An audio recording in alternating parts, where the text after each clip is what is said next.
পথ দেখে পথ দেখায়, এই স্লোগানকে সামনে রেখে বস্তুনিষ্ঠ সংবাদ উপস্থাপনা করে আসছে voice of democracy VOD Bangla. VOD বাংলার জনপ্রিয় অনুষ্ঠান ভিওডির রাজকথন। আমরা এখানে কথা বলি সমসাময়িক রাজনীতি, অর্থনীতি এবং সকল বিষয় নিয়ে। শুধুমাত্র সমাজের ক্ষমতাসীন বা বিত্তবান নয়, সকল শ্রেণী পেশা এবং মতাদর্শের মানুষেরই কথা তুলে ধরি আমরা। ভিওডি বাংলার বিশেষ এই আয়োজনে আমাদের সাথে আজকে অতিথি হিসেবে উপস্থিত আছে বিএনপি জাতীয় নির্বাহী কমিটির সহ সাংগঠনিক সম্পাদক জনাব মিফতা সিদ্দিকী। আমরা তার সাথে কথা বলবো সমসাময়িক বেশ কিছু বিষয় নিয়ে। কেমন আছেন? আছি, আলহামদুলিল্লাহ, ভালো আছে। আমরা শুরুতে একটু আপনার কাছে জানতে চাইবো, আপনি দীর্ঘদিন ধরে বিএনপির রাজনীতির সাথে যুক্ত আছেন, বিএনপির রাজনীতির চড়াই উতরাই পার করেছেন। এই দীর্ঘ রাজনৈতিক জীবনটা কেমন ছিল আপনার? আমরা একটু সেই রাজনৈতিক জীবনের গল্পটা শুনতে চাই।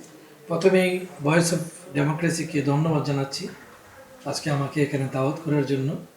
এবং ভয়েস অফ ডেমোক্রেসি আজকে এই অনুষ্ঠান যারা শুনছেন, দর্শক শ্রোতা সবাইকে, সবার জন্য শুভকামনা। রাজনীতির যে দীর্ঘ পথ পরিক্রমা আপনারা জানেন, এটা মোটেই কিন্তু সকল সময় একইভাবে যায় না, সরল লেখায় যায় না। কখনো উত্থান, কখনো পতন। দেশের রাজনীতি, সামাজিক অবস্থা সব কিছু মিলিয়ে একই ধারায় কখনো রাজনীতি প্রবাহিত হয় না, যেমনি করে দেশের রাজনীতি প্রবাহিত হয়নি। আমরা বারবার চেয়েছি স্বাধীনতার আকাঙ্ক্ষাকে ধারণ করে বাংলাদেশটাকে একটি সাম্যের বাংলাদেশ গড়তে। আমরা একটি গণতান্ত্রিক বাংলাদেশ গড়ার জন্য আমাদের সংগ্রাম ছিল, আমাদের চেষ্টা ছিল। উন্নয়ন এবং উৎপাদনের রাজনীতিতে আমাদের হাতে করি শহীদ প্রেসিডেন্ট জিয়াউর রহমানের, সেই রাজনীতিকে সামনে নিয়েই আমাদের চলা। কিন্তু সেই রাজনীতি বারবার হোঁচট খেয়েছে। যখনই বাংলাদেশ অগ্রসর হতে চেয়েছে, তখনই আধিপত্যবাদী শক্তির কিরণক হিসেবে কিছু কিছু ব্যক্তি দাঁড়িয়ে গেছে। কখনো পুতুল সরকার, কখনো বা বিভিন্নভাবে রাষ্ট্রবিরোধী অবস্থান নিয়ে কিছু কিছু সরকার প্রতিষ্ঠিত হয়েছে, যারা মূলত বাংলাদেশের পারপাস সার্ভ করেনি, যারা সকল সময়ে বিভিন্ন গোষ্ঠীর দেশের বাইরে তাদের পারপাস সার্ভ করে গেছে। এটা বাংলাদেশের সৃষ্টির প্রথম থেকেই শুরু হয়েছে। আপনি যদি দেখেন 72 থেকে 75 একটি বিভীষিকাময় অবস্থার মধ্যে বাংলাদেশ ছিল। স্বাধীনতার আকাঙ্ক্ষাটা মুক্ত পেয়ে পড়েছিল। সেই অবস্থা থেকে বাংলাদেশের উত্তরণ হয়েছে। যেই ব্যক্তিটি বাংলাদেশের স্বাধীনতার যুদ্ধের ঘোষণা দিয়েছিলেন, যিনি মেজর জিয়াউর রহমান ছিলেন, সেই একই ব্যক্তি 75-এর পর বাংলাদেশকে আবার পথের দিশা দেখিয়েছে। আবারও শহীদ প্রেসিডেন্ট জিয়াউর রহমানের হাতে ধরে বাংলাদেশ বহুদলীয় গণতন্ত্রের পথে হেঁটেছে, বাংলাদেশ উৎপাদন এবং উন্নয়নের পথে হেঁটেছে, বাংলাদেশ অগ্রগতির পথে হেঁটেছে, বাংলাদেশ গণতন্ত্রের পথে হেঁটেছে। কিন্তু দীর্ঘদিন সেই রাস্তা যেতে পারেনি। মাত্র শহীদ প্রেসিডেন্ট জিয়াউর রহমানের 3.5 বছর থেকে 4 বছরের ক্ষমতায় থাকাকালীন সময়ে বাংলাদেশের কোন অবস্থানে চলে গিয়েছিল আপনারা চিন্তা করেন।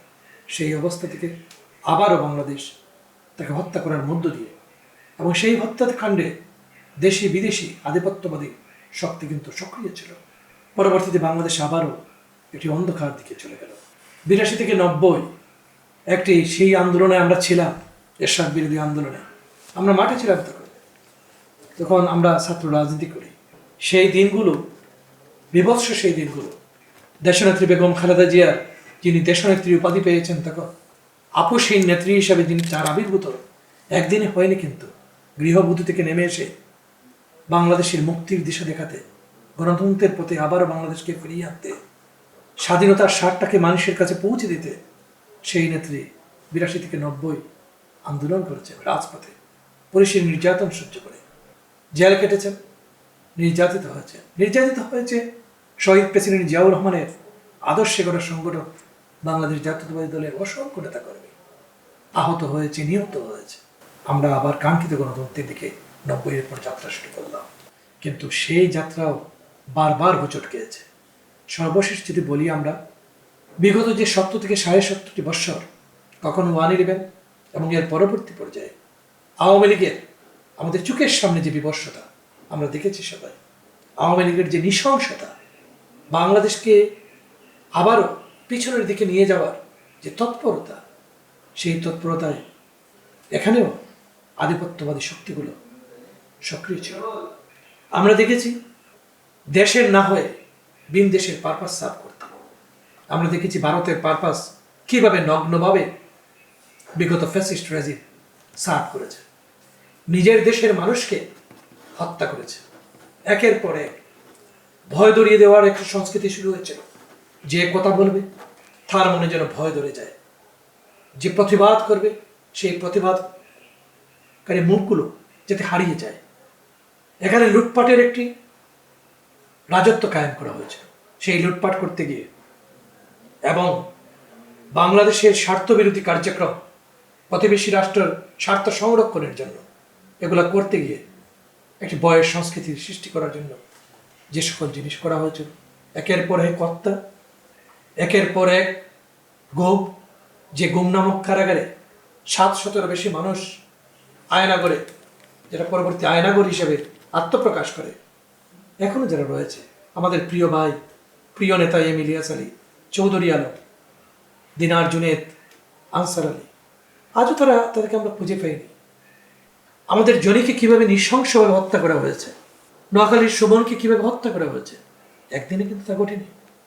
শত শত হত্যাকাণ্ডের উপর দাঁড়িয়ে বাংলাদেশ 17.5 বছর পর আবারও পথের দিশা খুঁজে চেষ্টা করছে। আমরা এই যে জার্নি 17.5 বছরের, আমাদের কারো কিন্তু সেই জার্নিটা সুখকর ছিল না। আমরা দেখেছি আমাদের এই বাংলাদেশের, শুধুমাত্র যে বিএনপির তা নয়, বাংলাদেশের সাধারণ মানুষের, 18 কোটি মানুষের যদি বলেন, প্রিয় নেত্রী, সাবেক প্রধানমন্ত্রী একজন এই বৃদ্ধ বয়সে এসে শুধুমাত্র দেশমাতৃকার জন্য, দেশের স্বাধীনতা এবং সার্বভৌমত্বের জন্য, গণতন্ত্রের জন্য কথা বলার জন্য তাকে সম্পূর্ণ প্রতিহিংসামূলক একটি মামলায় জড়িয়ে তাকে জেলে, এই বৃদ্ধ বয়সেও 6টি বছর তাকে জেল কাটতে হয়েছে। এর আগের কাহিনী যদি দেখেন, তাকে তার দীর্ঘদিনের বাড়ি থেকে, মঈনুল বাড়ি থেকে তাকে কিভাবে উৎখাত করা হয়েছে, সেই বাড়িটি কিভাবে তাকে বের করে দেওয়া হয়েছে এক কাপড়ে। আপনারা যদি পরবর্তীতে দেখেন, একের পর এক বাধা, কি এই সংগ্রাম করতে গিয়ে কি অবস্থার সৃষ্টি হয়েছে। তো এই যে পরিক্রমা, আমাদের নেতা তারেক রহমান, যার বিরুদ্ধে মামলার পাহাড়, একের পর এক মামলা, তার বিরুদ্ধে এর কোনো ষড়যন্ত্র নাই। তারা ভাবত তারেক রহমান যদি বাংলাদেশে ফিরে, তাহলে তার শহীদ প্রেসিডেন্ট জিয়াউর রহমানের মতো আরেকজন বিশ্বনারী নেতা বাংলাদেশ পাবে, সেই বিশ্বনারী নেতার হাত ধরে বাংলাদেশে এগিয়ে যাবে। এই 17.5 বছরের অধ্যায়ে আমাদের শত শত সহস্র নেতাকর্মীকে আমরা হারিয়েছি। অনেক শহীদের রক্তের উপর দায় করিয়ে আমরা বিগত 2024 জুলাই আগস্ট বিপ্লব সংগঠিত করেছি, যেটাকে ছাত্র জনতার গণ অভ্যুত্থান আমরা বলি। আমরা আজ মুক্তির যে স্বাদ আমরা পেয়েছি, কিন্তু আমরা এখন কথা বলতে পারছি বটে, কিন্তু গণতন্ত্রের যে অভিযাত্রায় আমরা রয়েছি, সেখানে কিন্তু এখনো তার মূল যে কার্যক্রম, যে নির্বাচনের জন্য আমরা সংগ্রাম করেছি এতদিন, একটি জনপ্রতিনিধিশীল সরকারের জন্য, একটি ভোটাধিকারের ফিরে পাওয়ার যে আন্দোলন আমরা করেছি, তা কিন্তু এখনো বাস্তবায়ন হয়নি। তো আমরা বিশ্বাস করি অবশ্য আর যে অন্তর্বর্তীকালীন সরকার প্রতিষ্ঠিত হয়েছে, সেটা আমাদেরই সরকার আমরা মনে করি। তারা যদি ভুল করে, তাহলে তারাও ইতিহাসে রাস্তা করে নিক্ষিপ্ত হবে। কারণ এই সরকারটা আমাদেরই সরকার আমরা মনে করি। বাংলাদেশের 20 কোটি মানুষের পাস ধারণ করে এই সরকারকে এগোতে হবে। ত্রুটি থাকতে পারে, বিচ্যুতি থাকতে পারে ছোটোখাটো, যখন ভিন্ন মত থাকতে পারে, পথ থাকতে পারে, সবগুলোকে ধারণ করে গণতন্ত্রের যে রাস্তায় অভিযাত্রায় আমরা কুচট খাওয়া যে গণতন্ত্র, হারিয়ে যাওয়া যে গণতন্ত্র, তা ফিরে পেতে তারা কাজ করবেন আমরা বিশ্বাস করি। আমরা শুনলাম বিএনপি সহ আপনার উপর যে নির্যাতন নিপীড়ন করা হয়েছে তার গল্পগুলো। আমরা একটু জানতে চাই আপনার কাছে যে আসলে 17 বছর বিএনপি নির্যাতন নিপীড়ন সহ্য করার পর কিছু মানুষ এখন বলছে যে বিএনপি 17 বছরে কিছু করতে পারেনি, বিএনপি 17 বছরে একটি বালুর টাক সরাতে পারেনি। এই বিষয়ে আপনার মন্তব্য কি? মূলত এটি আজ থেকে শুরু হয় নাই। জাতীয়তাবাদী শক্তির বিরুদ্ধে এই যে প্রপাগান্ডা, এই যে কাজগুলা, এটা প্রথম থেকেই ছিল। আর এখনকার এই যে মুক্ত আবহে যে কথা বলা, এখন এটা আরও বেড়েছে। আমরা আমাদের কাজ থেকে কখনো বিচ্যুত হব না। জনগণ দেখেছে বালুর ট্রাক সরানোর কথা যদি বলেন, যারা এগুলো বলেছেন তাদের অবস্থান কোথায় ছিল, তারা কোথায় ছিলেন তখন, দেশের জন্য কতটুকু ভেবেছেন যারা এগুলা বলেন। বিএনপি তো রাজপথেই ছিল, বিএনপি সংগ্রাম করতে হচ্ছে বিএনপির নাম ধরে। বিএনপি আওয়ামী লীগের মধ্যে হারিয়ে যায় নাই, ওইখানে বসে আরাম আয়েসে জীবন কাটায় নাই। বিএনপি রাজপথে থেকে শত নির্যাতনের মুখে দাঁড়াতে হয়েছে বিএনপিকে। বিএনপিরই হাজার হাজার কর্মীরা আত্মাহুতি দিতে হয়েছে, পঙ্গু হয়েছে বিএনপি হাজারো হাজারো কর্মী। লক্ষ লক্ষ মামলার উপর দাঁড়িয়ে ব্যবসা বাণিজ্য হারিয়ে বিএনপিকে এই সংগ্রামকে সামনে টেনে নিয়ে যেতে হয়েছে। বিচ্যুত হয়নি একদিনের জন্য। বিএনপি তার অভিষ্ট লক্ষ্যে, জনগণের অভিষ্ট লক্ষ্যে, জনগণ যা চায় তা ফিরিয়ে দেওয়ার জন্য বিএনপি কাজ করে গেছে, নিরন্তর কাজ করে যাচ্ছে। কারণ বিএনপি মনে করে সমালোচনা আসবে, বিএনপিকে গায়ে করতে হবে, বিএনপি তার অভিষ্ট লক্ষ্যে পৌঁছাতে হবে, কারণ বিএনপি জনগণের রাজনীতি করে। তাই তো আপনারা দেখবেন তখনও শত অন্যায় অত্যাচার নির্যাতনের মধ্যেও বিএনপির যে বিভাগীয় সমাবেশগুলো আপনাদের মনে থাকার কথা, যেগুলো হয়েছিল, রাস্তাঘাট বন্ধ করে দেওয়া হয়েছে, নৌকা বন্ধ করে দেওয়া হয়েছে, ভেলায় চড়ে মানুষ, পায়ে হেঁটে, সাইকেল চালিয়ে মানুষ শত শত কিলোমিটার পার হয়ে সেই সমাবেশগুলো সফল করেছে। কেন সফল করেছে? মানুষ মনে করত বিএনপি একমাত্র প্ল্যাটফর্ম যেখানে দাঁড়িয়ে সে তার মনের কথাগুলো বলতে পারবে, বিএনপি একমাত্র প্ল্যাটফর্ম যে পথের দিশা দেখাতে পারবে, বিএনপি সেই প্ল্যাটফর্ম যে প্ল্যাটফর্ম তাকে তার কথা বলার স্বাধীনতা ফিরিয়ে দেবে, বিএনপি সেই প্ল্যাটফর্ম যে আকাঙ্ক্ষাকে দ্বারা করে মুক্তিযুদ্ধ হয়েছিল, যে সাম্যের বাংলাদেশ গড়ার জন্য উৎপাদন এবং উন্নয়নের রাজনীতি যে বিএনপি শুরু করেছে, সেটা আবার ফিরিয়ে দিতে পারবে। এটা মানুষের আস্থার জায়গা বিএনপি, মানুষের ভালোবাসার স্থল বেগম খালেদা জিয়া, তারেক রহমান, জিয়াউর রহমান। সো এই কথাগুলা যারাই বলেন, এবং ইদানিং কিছু কিছু অর্বাচীনরা এইসব কথাবার্তা বলছে, এতে বিএনপি মনক্ষুণ্ণ হওয়ার কোনো কারণ নেই। আমরা মনে করি আমরা সঠিক রাস্তায় রয়েছি। হ্যাঁ, আপনার সমালোচনা হবে, সেই সমালোচনাকে আপনার যদি কোনো ত্রুটি থাকে, বিচ্যুতি থাকে, আমরা ফেরেশতা নই, ত্রুটি থাকতে পারে, বিচ্যুতি থাকতে পারে, সেই সমালোচনা আমরা মেনে নিয়ে সেই ত্রুটি বিচ্যুতি থেকে আমরা বেরিয়ে আসবো। কিন্তু আমাদের অভিষ্ট লক্ষ্য একটাই, জনগণের ক্ষমতা জনগণের কাছে পৌঁছে দেওয়া, জনগণের বাক স্বাধীনতাকে সংরক্ষণ করা, বাংলাদেশকে সমৃদ্ধির পানে নিয়ে যাওয়া, গণতান্ত্রিক একটি বাংলাদেশ গড়ে তোলা, এটাই হচ্ছে আমাদের অভিষ্ট লক্ষ্য। বাংলাদেশ যে শুধুমাত্র তৃতীয় বিশ্বের একটি উন্নয়নশীল দেশ হিসেবে কেন থাকবে, যে বাংলাদেশে 70% মানুষ কর্মক্ষম, সস্তা শ্রমবাজার, যেই বাংলাদেশে এক ভাষাভাষী মানুষ, সেই বাংলাদেশের মানব সম্পদকে কাজে লাগিয়ে এই বাংলাদেশ উন্নত থেকে উন্নততর হবে, উন্নত বিশ্বে আমরা পৌঁছব। আমাদের লক্ষ্য সেখানে, আমাদের টার্গেট।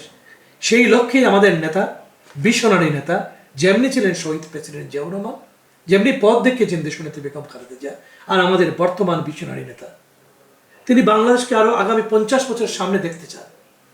তাই তার অ্যাকশন, তার কথাগুলো দেখবেন এবং সেই কথাগুলো ইমপ্লিমেন্ট দেখবেন আপনারা। শুধু যে কথা বলে তিনি ক্ষান্ত হন নাই, সেই কথাগুলো বাস্তবায়ন করছেন।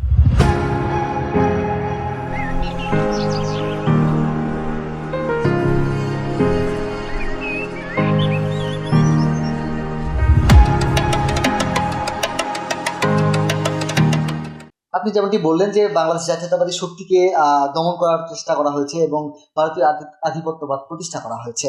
বিভিন্ন সময় কিন্তু আমরা দেখেছি ভারতের যে আধিপত্যবাদ সেটি কিন্তু বাংলাদেশে কায়েমের চেষ্টা করা হয়েছে। সেই জায়গা থেকে আসলে বিএনপি ক্ষমতায় আসলে ভারতের সাথে কি ধরনের সম্পর্ক থাকবে বলে আপনি মনে করেন? আমরা সবার সাথে বন্ধুত্বপূর্ণ সম্পর্ক চাই, কেউ ছোট কেউ বড় না। এখানে আমি আমার বাজার পাবো ইন্ডিয়াতে, আমি এক চারটে দিব না, ইন্ডিয়াকে আমি সুযোগ দেব।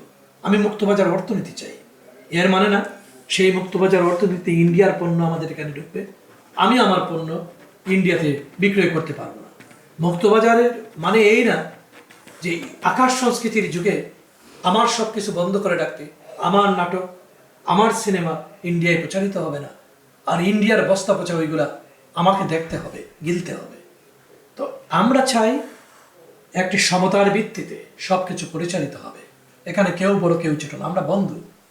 আমাকে আমার ন্যায্য হিস্সাগুলো তুমি দিবে। আমি তো প্রতিবেশী বদলাতে পারবো না, আমার প্রতিবেশী ঠিক থাকবে, আমার বর্ডারগুলোতে আমি চেঞ্জ করতে পারবো না। আমরা ইন্ডিয়ার সাথেও সেটাই চেয়েছি বারবার, কিন্তু ইন্ডিয়ার মধ্যে একটি প্রভুত্বমূলক কাজ বরাবরই ছিল এবং প্রথম থেকে বিএনপি কখনো সেটা মেনে নিতে রাজি নয়। এবং এই জন্যই এবং বিএনপি জাতীয়তাবাদী শক্তিকে ধারণ করে। দেখেন, বাংলাদেশ জাতীয়তাবাদটা আসছে সেখান থেকে। সকল নৃগোষ্ঠীকে তারা পাহাড়ে সমতলে যুদ্ধ লাগিয়ে দেওয়ার চেষ্টা করেছে। আমাদের নেতা শহীদ প্রেসিডেন্ট জিয়াউর রহমান সকল নৃগোষ্ঠীকে নিয়ে, সকল ভাষাভাষী মানুষকে নিয়ে আমাদেরকে একটি দর্শন দিয়েছেন বাংলাদেশি জাতীয়তাবাদ। যখনই বাংলাদেশি জাতীয়তাবাদ এসেছে তাদের মাথা খারাপ হয়ে গেছে, কারণ বাংলাদেশ জাতীয়তাবাদের ভিত্তিতে সবাই মিলে, সকল ধর্ম বর্ণ সকল নৃগোষ্ঠী মিলে আমরা একসাথে এগোতে চেয়েছি। তোমরা মনে করেছি কোনো ডিভিশন করা যাবে না। তখন এই ট্রাইবে বিভক্ত করে দেওয়া হয়েছে দুইটি দলকে। বিএনপি এবং আওয়ামী লীগ মনে হচ্ছে দুইটি ট্রাইব, বাংলাদেশ তো ট্রাইবের জায়গা না। তো এই যে বিভক্তি, এগুলো সৃষ্টি করা, তো বিএনপি জাতীয়তাবাদী শক্তিকে ধারণ করে এজন্যই বারবার বিএনপির উপর আঘাত এসেছে। জাতীয়তাবাদীরা মনে করে তার রাষ্ট্রকে সামনে নিয়ে যেতে হবে। আমরা একটু মানবিক করিডোর সম্পর্কে আপনার কাছে জানতে চাইবো যে বাংলাদেশ মিয়ানমারকে রাখাইনের যে রোহিঙ্গারা আছে তাদেরকে মানবিক করিডোর দিচ্ছে, এই বিষয়ে আসলে মতামত কি আপনাদের বা বিএনপির ভাবনা কি? বিএনপির ভাবনা হচ্ছে সকল সময় জনগণের কথা, জনগণের সাথে কথা বলে জনগণের দেশের জন্য সিদ্ধান্ত নিতে হবে। এই মানবিক করিডোর হঠাৎ করে এইভাবে দেওয়া হয়ে গেল। অন্যান্য বিষয়ে আমরা কথা বলছি, রাজনীতির উত্তরণ কীভাবে কথা বলছি, কিন্তু এই মানবিক করিডোরের কথা কেউ কি জানেন আপনারা? কোনো রাজনীতিবিদ কি জানে? কোনো স্টেক হোল্ডার কেউ জানে? বাংলাদেশের সাধারণ মানুষ জানে তার দেশের একটা মানবিক করিডোর হচ্ছে করিডোরের নামে? আমরা মনে করি সেটা যদি বাংলাদেশের জন্য মঙ্গলময় হয় তাহলে এটা কথা বলতে হবে, সকল রাজনীতির দলের সাথে কথা বলতে হবে, বিভিন্ন পেশা এবং সামাজিক সংগঠন যারা স্টেক হোল্ডার তাদের সাথে কথা বলতে হবে, কথা বলে এগুলো সিদ্ধান্ত নিতে হবে। কারণ এখানে গোটা রাষ্ট্রের অস্তিত্বের বিষয় রয়েছে। কারণ দীর্ঘদিন ধরে আমরা শুনছি এই অঞ্চল নিয়ে একটি রাষ্ট্র কায়েম হতে পারে, এই রাজ্য, সেটা কি হবে না হবে সেটা অনেক বিষয়। কিন্তু এই মানবিক করিডোরের ব্যাপারে এখানে যদি আপনার দেশের অস্থিতিশীল হয়ে যেতে পারে, এখানে আপনার দেশের স্বাধীনতা এবং সার্বভৌমত্ব হুমকির সম্মুখীন হতে পারে এখানে, তো আপনি সিদ্ধান্ত নিয়ে নেবেন, আর সিদ্ধান্ত নেওয়ার পর সেই সিদ্ধান্তকে বাস্তবায়নের জন্য একটা হুমকির সম্মুখীন হলে গোটা জাতি পড়ে যাবে এমন তো না। এটার জন্য একটা পার্লামেন্ট হতে হবে এবং পার্লামেন্টই সেখানে সেই সিদ্ধান্ত নেবে। জনগণের পার্লামেন্ট, জনগণের ভোটে নির্বাচিত জনপ্রতিনিধিরা সেই সিদ্ধান্ত নেবে। যদি সেটা করতেই হয় সেখানে অনেক আলাপ আলোচনার বিষয় রয়েছে। এটা হুট করে আমি বললাম আর হয়ে গেল, আমার তো চিন্তা করতে হবে আমার দেশের জন্য। আমি আমার দেশটাকে স্বাধীনতার সমস্যা সার্বভৌমত্ব বারবার এখানে হুমকির মুখে পড়তেছে। জি, আপনি বললেন যে আসলে আইন শৃঙ্খলা পরিস্থিতি অবনতি হচ্ছে এবং হতে পারে এবং এই মানবিক করিডোরের কাছে কারণে নিরাপত্তা হুমকিতে পড়তে পারে। সেই জায়গা থেকে আসলে বর্তমানে আসলে আইন শৃঙ্খলা পরিস্থিতি কেমন দেখছেন এবং একটি অন্তর্বর্তীকালীন সরকার 9 মাস দেশ পরিচালনা করছে, সেক্ষেত্রে তারা একটি সংস্কারও চলমান রেখেছে। তো এই সংস্কার কতটুকু দেখছেন এবং আইন শৃঙ্খলা পরিস্থিতি কেমন দেখছেন? দেশের আইন শৃঙ্খলা পরিস্থিতি মাঝে মধ্যে খুব খারাপ হয়ে যাচ্ছে। আপনারা দেখছেন একটা মবজি সৃষ্টি হচ্ছে বিভিন্ন কারণে, বিভিন্নভাবে। এগুলা সরকার অনেক সময় কন্ট্রোল করতে পারে নাই, কারণ এই ধরনের একটি সরকারের পক্ষে ভিন্ন মত রয়েছে এই সরকারের বিভিন্ন জনের ভিতরে। সরকার তো এক হতে পারতেছে না, কাজগুলো করতে পারতেছে না। এই জন্যই আমরা বারবার বলি যে প্রয়োজনীয় সংস্কার, শেষে সংস্কার চলমান থাকবে, সংস্কারটি চলমান প্রক্রিয়া। নির্বাচন দিতে হবে। কেন বলি? নির্বাচন দিয়ে বিএনপি কালকে ক্ষমতায় যাওয়ার জন্য শুধু নয়, একটি স্থিতিশীল সরকার প্রতিষ্ঠার জন্য। তখন আইন শৃঙ্খলা পরিস্থিতির উন্নতি হবে, সব কিছুর উন্নতি হবে, দেশ স্থিতিশীল হবে। এই জন্য আমরা বলি আপনারা দেখে আইন শৃঙ্খলা পরিস্থিতি স্থিতিশীল হবে কীভাবে? একদিকে দেখেন এখন পর্যন্ত অস্ত্র কতটুকু উদ্ধার হয়েছে, পাচার হওয়া অর্থগুলো কতটুকু উদ্ধার করতে পেরেছি আমরা। লক্ষ লক্ষ কোটি টাকা পাচার হয়ে গেছে এবং এই পাচারের অর্থ ফেরত আসছে বিভিন্নভাবে। দেশে লুটপাট হয়েছে, সেই লুটপাটের অর্থ আমরা এগুলা কাজে লাগানো হচ্ছে বিভিন্ন ধরনের মব সৃষ্টি করার মধ্য দিয়ে। বিভিন্ন শ্রমিকের দাবি আদায়, এই আনসারের দাবি আদায়, বিভিন্নভাবে বিভিন্ন সময় এগুলো আসছে। আইন শৃঙ্খলা পরিচালনা হচ্ছে।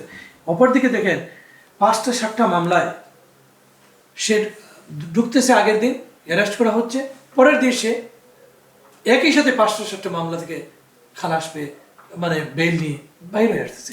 এসেই সে আবার সেই কার্যক্রম নতুন উদ্দীপনায় শুরু করতেছে। আপনারা দেখেন 9 মাস, কয় মাস হলো? প্রায় তো 9 মাস। 9 মাস। 9 মাস কোথায় ছিল আমরা জানি না সাবেক প্রেসিডেন্ট। আজকে হঠাৎ করে তার পরিবার পরিজন নিয়ে তারা চলে গেল। এইভাবে তাদেরকে কাউকে বিচারের আওতায় নেয় এনে একে একে সবাই কিভাবে বাইরে হচ্ছে, কিভাবে চলে যাচ্ছে, এটা তো আইনের শাসনকে বলা যায় না। আমরা যেখানে জবাবদিহিতার কথা বলছি, স্বচ্ছতার কথা বলছি, এদের হাতে রক্ত রঞ্জিত, তাদের বিচারের কথা বলছি, তখন এই ধরনের জিনিস তো কাম্য না। তাহলে কিভাবে আইন যদি সঠিকভাবে প্রয়োগ না হয়, বিভিন্নভাবে যদি বিভিন্ন জনকে বের করে দেওয়া হয়, তাহলে তো এই অস্থিতিশীলতা যাবে না এবং এই যে আইন শৃঙ্খলা পরিস্থিতির অবনতি হতেই থাকবে। এর মধ্যে রয়েছে পার্শ্ববর্তী দেশের বিভিন্ন ইন্টারেস্ট, সব কিছু মিলে আপনি দেশ কিন্তু এখনও একটা ক্রান্তিকালে। আমরা যদি সুন্দরভাবে হ্যান্ডেল না করতে পারি, আমাদের ফ্যাসিজম বিরোধী যে সকল শক্তি আমরা রয়েছিলাম, সবাই যদি আমরা একতাবদ্ধ না থাকতে পারি, মত থাকবে, পথ থাকবে, সব কিছু ভিন্ন থাকতে পারে, কিন্তু দেশের প্রশ্নে যদি আমরা ঐক্যবদ্ধ না হতে পারি, তাহলে কিন্তু সমস্যা রয়ে গেছে। আপনি বিচারের কথা বললেন, আমরা সর্বশেষ আপনার কাছে যে বিষয়টি জানতে চাইবো যে আওয়ামী লীগ ইস্যুতে আপনাদের অবস্থান কি থাকবে, আওয়ামী লীগ বাংলাদেশে রাজনীতি করবে কিনা, এবং আপনার নির্বাচনী এলাকায় আওয়ামী লীগের আধিপত্য এখনো আছে কিনা এবং তারা মাথা চাড়া দেওয়ার চেষ্টা করছে কিনা, বিভিন্ন অপ্রীতিকর পরিস্থিতি সৃষ্টি করতে চাচ্ছে কিনা। প্রথমে আসি, আওয়ামী লীগের আধিপত্য তেমন কোনো কিছু আমরা দেখি না, কিন্তু আওয়ামী লীগের দুষ্টুমি, শয়তানি, যা কিছু, তার সব কিছু তো বিরাজমান। সুযোগ পেলেই তার কাছে অর্থ আছে, তার কাছে অবৈধ অস্ত্র রয়েছে, সুযোগ পেলেই সেগুলোকে সে কাজে লাগাবে বাংলাদেশের প্রেক্ষাপটে।